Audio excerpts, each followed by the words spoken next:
महोदया, प्रधानमंत्री जी का शुरू से प्रारंभ से एक विजन रहा है और वो विजन रहा है सबका साथ, सबका विकास, सबका विश्वास और सबका प्रयास।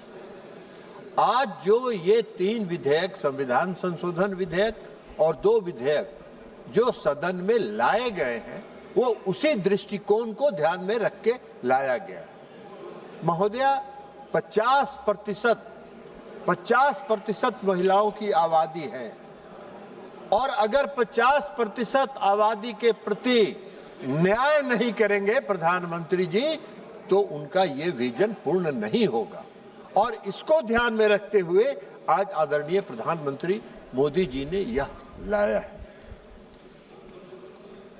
आज इसलिए लाया है उन्होंने कि जो कानून बनाने में आज पंचायतों में है, पंचायतों में 33% आरक्षण था, कई राज्यों ने 50% आरक्षण किया, मैं उस पर बाद में आऊंगा। लेकिन प्रधानमंत्री जी ने भी कल कहा और सारे गांव में इस बात की चर्चा है कि मैं पंचायतों में तो वर्षों से शासन चला रहे हूं। इस देश का कानून बनाने में, राज्य के कानून बनाने में मेरी भागीदारी कब होगी? और इसको ध्यान में रखते हुए प्रधानमंत्री जी ने उन 50% महिलाओं के प्रति न्याय किया है और न्याय करके यह बिल लाने का काम उन्होंने किया। आज आवश्यकता इस बात की है कि उनको कानून बनाने में सहभागिता उनकी सुनिश्चित होनी चाहिए। महोदया, प्रधानमंत्री जी ने संसदीय लोकतंत्र के इतिहास में 2 ऐतिहासिक कदम उठाए। पहला ऐतिहासिक कदम उठाया उन्होंने 2023 में। 2023 में जब उन्होंने नारी शक्ति वंदन अधिनियम लाया तो सबसे पहले उन्होंने अपनी मनसा इस देश के मातृत्व शक्ति के प्रति स्पष्ट कर दी कि मेरी मनसा है कि आप संसद में और विधानसभा में भी आपकी 33% भागीदारी सुनिश्चित हो। ये उन्होंने लागू करने का काम किया। तो दूसरा पहल, संसदीय लोकतंत्र के इतिहास में दूसरा पहल आज का पहल है जो प्रधानमंत्री नरेंद्र मोदी जी ने उसको सरजमीन पर उतारने के लिए, उसको सच्चाई में परिवर्तित करने के लिए यह संविधान संशोधन विधेयक लाने का काम किया है। उनका प्रयास है ये, उनकी सोच है ये कि 2029 में जो लोकसभा का चुनाव हो उसमें 33% महिलाएं इस सदन के सदस्य बने। और आप कल्पना कर सकती हैं महोदया, आप कल्पना कर सकती हैं कि 19वीं लोकसभा का परिदृश्य क्या होगा जब पूरी दुनिया देखेगी कि भारत के संसद में 33% महिलाएं आके बैठी हैं और वो उसकी भागीदार हैं। सरकार के कामकाज में वो भागीदार हैं, सरकार में उनकी सहभागिता है। यह काम ऐतिहासिक करने का काम उन्होंने किया और इसी को ध्यान में रख के उन्होंने परिसीमन आयोग बनाने के लिए भी अधिनियम लाया। अब परिसीमन आयोग का क्या काम है? परिसीमन आयोग का काम है कि देश की आबादी के आधार पर विधानसभाओं में 50% सीट बढ़ा दी जाए। 50% अगर सीट बढ़ जाएगी तो स्वाभाविक तौर पर लोकसभा में भी सीटें बढ़ जाएगी और उसमें 33% महिलाओं को आरक्षण मिलेगा। इसमें कौन सा गुनाह है? इसमें कौन सी है? 2011 का सेंसस हो या 2023 का सेंसस हो, 26 का सेंसस हो, इसमें क्या अंतर पड़ना है? महिलाएं तो महिलाएं हैं, महिला एक समाज है और वो महिलाएं चाहे जिस वर्ग की महिला हो, महिला है। और महिलाओं के साथ न्याय में ये आनाकानी और जो रास्ता खोजने का काम किया जा रहा है, महिला विरोधी होने के लिए जो रास्ता खोजने का काम किया जा रहा है, उसका इस देश की महिलाएं उसका समर्थन कभी नहीं करेंगी। इस देश की महिलाएं, कल प्रधानमंत्री जी ने भी सचेत किया है, आपको बता देंगे, अभी ठहर जाइए, थोड़ी ना, अभी अखिलेश जी को बताते हैं। तो इसलिए ये आ रहा है, अब विधानसभाओं में सीटें बढ़ेगी, लोकसभा में भी सीटें बढ़ेगी तो इसमें क्या दिक्कत है भाई? इसमें कोई दिक्कत नहीं होना चाहिए। लेकिन मैं कल देख रहा था, मैं कल सुन रहा था कि माननीय सदस्य प्रियंका जी अभी किरण रिजिजू जी चले गए, नहीं तो और मेघवाल साहब हैं, किरण रिजिजू जी जा रहे हैं, हम उन्हीं को एक कोट करके उनको वो साबित करना चाहते हैं। उन्होंने कल भाषण दिया, उनका भाषण हम बहुत ध्यान से सुन रहे थे। उन्होंने 3-4 बातों का उल्लेख किया। पहली बात उन्होंने कहा कि जल्दीबाजी में क्यों लाई गई। 50% महिलाओं को आरक्षण देना जल्दीबाजी का कदम नहीं हो सकता है। 50% उनकी आबादी है और 50% उनकी आबादी है तो और उनको कानून में और संसद में, विधानसभाओं में बैठने का हक देने का अगर कोई कानून लाया है प्रधानमंत्री जी ने, तो वो जल्दीबाजी का कानून नहीं है। 2023 में यह नारी शक्ति वंदन अधिनियम पास हुआ और आज 2026 है। 3 साल के बाद उसकी पूरी तैयारी करके और पूरे सोच समझकर यह बात कही गई है। उन्होंने क्या कहा? उन्होंने आगे कहा कांग्रेस पार्टी कभी नहीं होने देगी। अरे हम सबको मालूम है, इस पूरे देश को मालूम है कि किसी भी परिवर्तन को, किसी भी सामाजिक परिवर्तन को आप नहीं लागू होने देना चाहते हैं। आपकी मंशा बहुत साफ है, इसलिए आपने ये बात कही।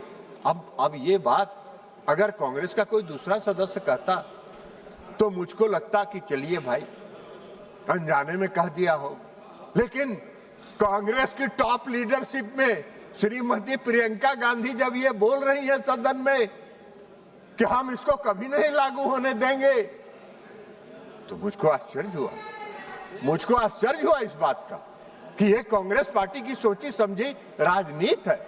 ये उनकी रणनीति है कि कोई भी ऐतिहासिक कदम जो इस देश में क्रांति, जो सामाजिक क्रांति लाने वाला कदम है, उसका समर्थन कभी कांग्रेस पार्टी नहीं करेगी। यह उनकी मंशा स्पष्ट करती है। उन्होंने एक बात और कहा, उन्होंने कहा कि सर्वदलीय बैठक नहीं बुलाई गई। अखबारों में खबर छपती रही, अखबारों में खबर सुनते रहे और एक बैग सदन के में बिल लेके आ गए। अर्जुन मेघवाल जी, किरण रिजिजू जी चले गए। माननीय संसदीय कार्य मंत्री माननीय अर्जुन मेघवाल जी यहाँ बैठे हुए हैं, संसदीय कार्य मंत्री वो भी हैं। वो बताएं कि सर्वदलीय बैठक बुलाई गई थी कि नहीं। सर्वदलीय बैठक बुलाई गई थी और कांग्रेस पार्टी का प्रतिनिधि उस बैठक में शामिल नहीं हुआ, बार बार आग्रह करने के बावजूद।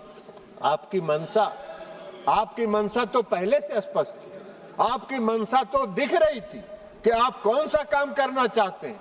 आप कोई भी सामाजिक क्रांति के कदम को समर्थन नहीं कर सकते हैं। हाँ, ये अलग बात है, मैं पहले भी कहा हूं, आज भी कह रहा हूं कि मोदी जी का चेहरा आपको पसंद नहीं आता है। अरे भाई, अगर मोदी जी का चेहरा आपको पसंद नहीं आता है और इस देश की जनता को पसंद आ रहा है, तो आपको क्या दिक्कत है? देश की जनता के साथ जुड़ जाइए और मोदी जी के चेहरा को न चाहते हुए भी कहिए कि वाह बहुत अच्छा है, तो ये काम तो करिए।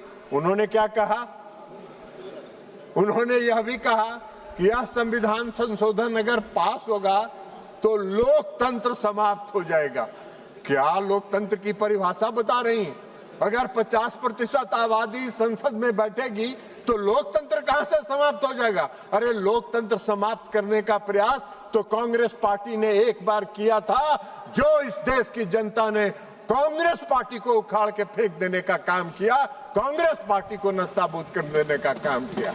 इस देश के लोकतंत्र की जड़ इतनी मजबूत है कि कोई चाह के भी इस देश के लोकतंत्र को समाप्त नहीं कर सकता है। इस गलतफहमी में नहीं दीजिए। तो सभी उनके जो तर्क थे कल मैंने सुना, बहुत विस्तार से उनका भाषण, थोड़ी मीठी आवाज में बोलती हैं। अभी नहीं हुआ है खत्म मैडम, इतना जल्दी मुड़ी मत हिलाइए, अभी समाप्त बचा हुआ है बहुत कुछ।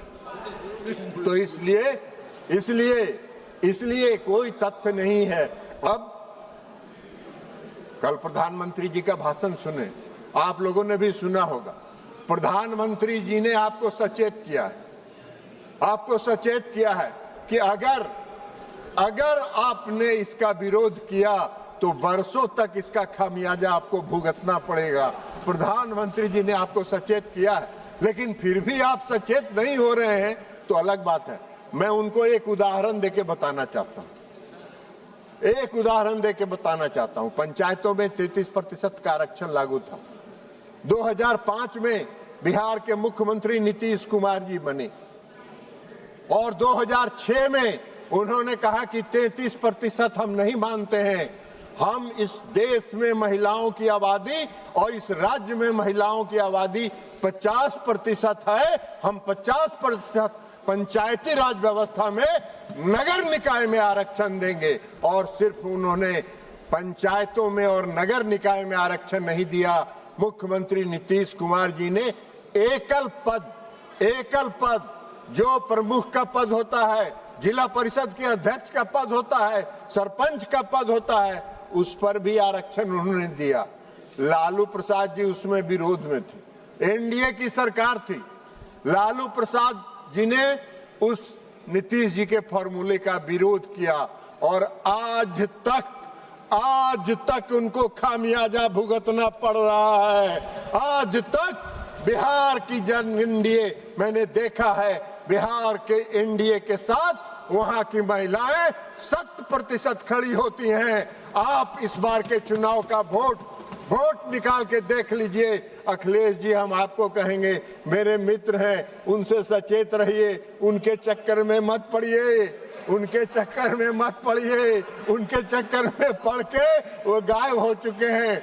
इस बार के विधानसभा के चुनाव का आप रिजल्ट देखिए, 84 ऐसी सीट है जिसमें पुरुषों से 10% ज्यादा महिलाओं का वोट गिरा है और एनडीए के पक्ष में गिरा है। ऐसा क्यों अन्याय कर रही हैं आप मैडम?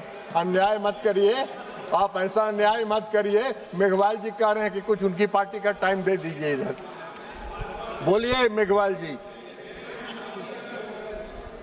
अब 2023 से मातृत्व शक्ति इंतजार कर रही।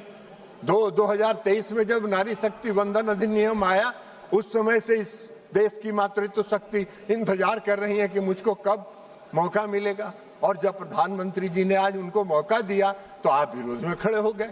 अरे ऐसा क्या है?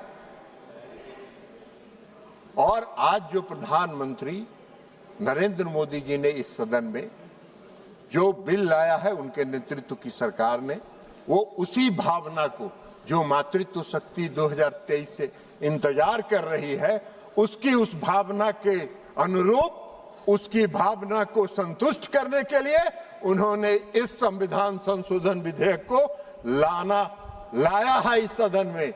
और इसलिए हम विपक्ष से अपील करेंगे, हठ धर्मिता छोड़ दीजिए, हठ धर्मी मत बनिए, रास्ता मत खोजिए, इधर उधर बाएं दाएं जाने का रास्ता मत खोजिए। अगर आपने विरोध किया तो प्रधानमंत्री जी ने जो कहा है सच कहा है।